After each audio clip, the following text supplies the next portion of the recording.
At 93.5, 1590 WAKR, and it is time. We're going to film school again. Joe Fortunato joins us, film study professor extraordinaire, and I love his taking some time to join us on Friday mornings here on the show. Today, to me, he's going to look at, I think, one of the funniest movies of the 1980s and has really become a cult flick for sure. Joe Fortunato, welcome to the show again, my friend, and you take it from there.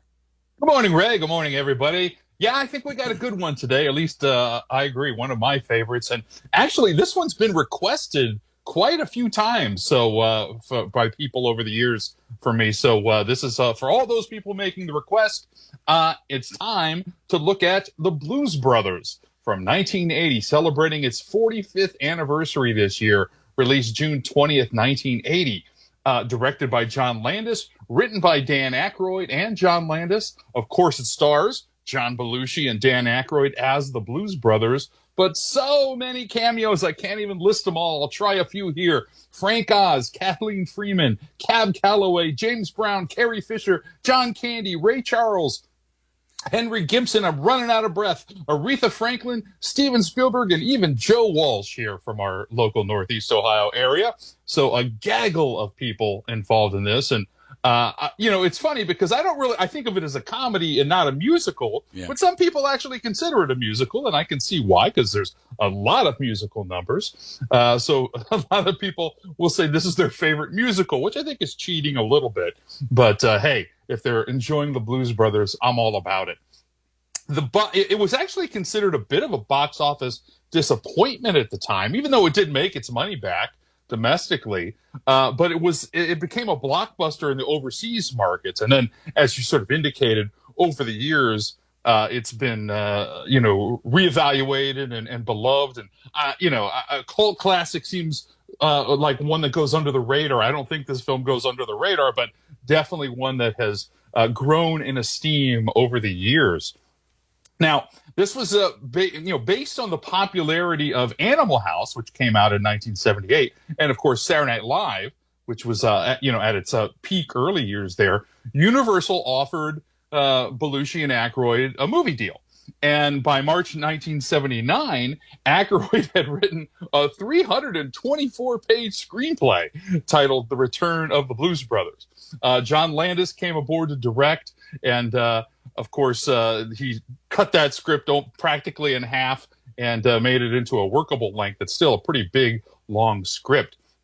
Now, the prospects, ironically, for a successful release didn't really look good at the time because Aykroyd and Belushi had left Saturday Night Live at that point at the end of the previous season. So it sort of reduced their bankability a little bit.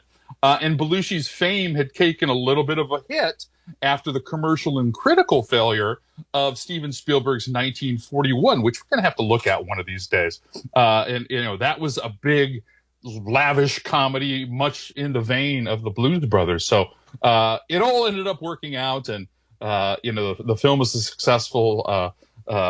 has a successful life and career. Some of the performers, I said there's so many musical performers, some of the performers, in fact, most of them, were not used to lip syncing to pre-recorded songs, which is pretty standard procedure for movie musicals. You record to a track and then it gets added later. Anyway, so James Brown ended up singing his number live with a recorded backing track. The rest of the choir was lip synced. And Aretha Franklin's performance was cut together from many, many takes using the parts where her lip syncing actually was in sync. One of the fun cameos is Carrie Fisher in this film, and she actually got engaged to Dan Aykroyd during the shoot, shortly after he had saved her from choking and giving her the Heimlich maneuver. They never made it to the altar, but they were engaged for a period of time. I also mentioned John Candy in the film, and this is the only time that John Candy and John Belushi appeared in the same scene in a movie together. Now, they were often competing actors, Belushi and Candy, often competing for the same roles. They were both sort of rotund and over-the-top slapstick, and this is the only time they're ever in a scene together. Talking about John Candy, I guess we'll call it a famous line, but and I love the line, orange whip, orange whip, orange whip, 3 orange whips. That was actually ad-libbed by John Candy at the time. That's one of my favorite lines. Joe, you and I often talk about cameo or casting, but I don't know if there's too much to talk about here. I think the big thing to me is how they got all these cameos and these people to come into the movie, but casting, it was pretty much Belushi and Aykroyd, as you mentioned. Yeah, you're right. There's not a whole lot to talk about here. A couple of interesting tidbits on that. Olivia Newton-John was considered for the role of the Mystery Woman, which eventually went to Carrie Fisher, but she was unavailable because she was working on Xanadu, which is legitimately a cult movie. And Little Richard was asked to participate, but he declined because he was only performing gospel music at the time that the film was made. Some production stories. It's a big, lavish production, as you know. So much wreckage and carnage. It was a world record at the time. It's since been beat, but 103 cars were wrecked during the filming. A total of 12 bluesmobiles were used in the movie, including one that was built just so it could fall apart. When Landis found out that the film's budget was $17.5 million, he said, only half jokingly, I think we've spent that much already. And it was almost sort of a friendly competition, if you will. This is a weird competition between him and Spielberg for 1941 to see which movie was going to be bigger and over-bloated, even, to call that. There was 500 extras were used in the next to last scene where they're storming Daley Plaza and the blockade building at Daley Center, including 200 National Guardsmen and so many others. This is, this was just a sign of the times, I guess. I'm certainly not condoning this. But according to Dan Aykroyd, cocaine was actually included in the film's budget to help the cast and crew make it through during a lot of night shoots. And a lot of times, and we all know, and this is tragic, of course, that Belushi had a bit of a drug problem, and that was his ultimate demise. But when he wasn't on set, he was everywhere in Chicago. And everybody was slipping him vials and packets of coke, and that was in addition to what he could procure either for himself or by PAs and stuff on set. So there was that kind of usage, and again, a sign of the times. We're not condoning that, but I did mention that Dan Aykroyd's original script was over 300 pages long. It was so long that, as a joke, he had it bound in the covers of the Los Angeles Yellow Pages, sort of as a gag. In that original script, one of the plot points were the Illinois Nazis, which is, of course, is a famous part of the film as it existed. The Illinois Nazis were trying to buy the orphanage and set it up as their new headquarters. That's a little bit dark, so they kind of got rid of that element, and they're just sort of foils along the way of their adventure. But that was the original part of that.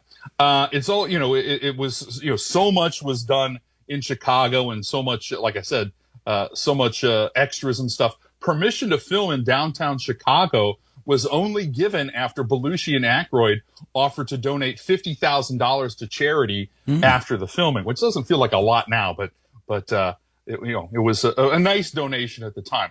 I sort of enjoyed this. When the 30th anniversary of the movie happened, 15 years ago or so, the Vatican newspaper called the film, quote, a Catholic classic, recommending it as good viewing for Catholics. So it's kind of come full circle. And of course, it does celebrate the nuns there at the orphanage and things like that.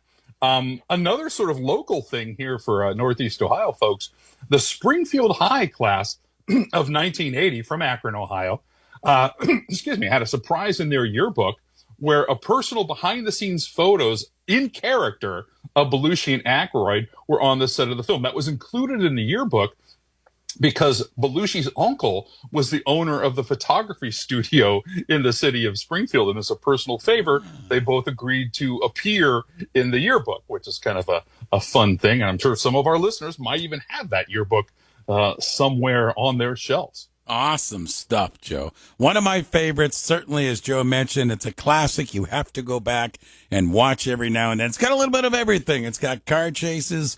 It's got music. It's got demolition. It's got comedy. It's got a little bit of everything. And as Joe mentioned, it's got faith as well as they're trying to save the Catholic school. Joe, good job, my friend. Anything happening at joefortunato.com for us? Once again, it's .net. So .net, I'm sorry. Yeah. That's okay. Common mistake. But yeah, we got a few things coming up. Monday, June 16th. So that's just a couple of weeks here. I'm doing an online Fortunato Film School of E.T. Now, this is an official class at ASU Adult Learning, so you do have to register for it and things like that, and there is a little bit of a fee. But that, you can find the information and the link for that on joefortunato.net.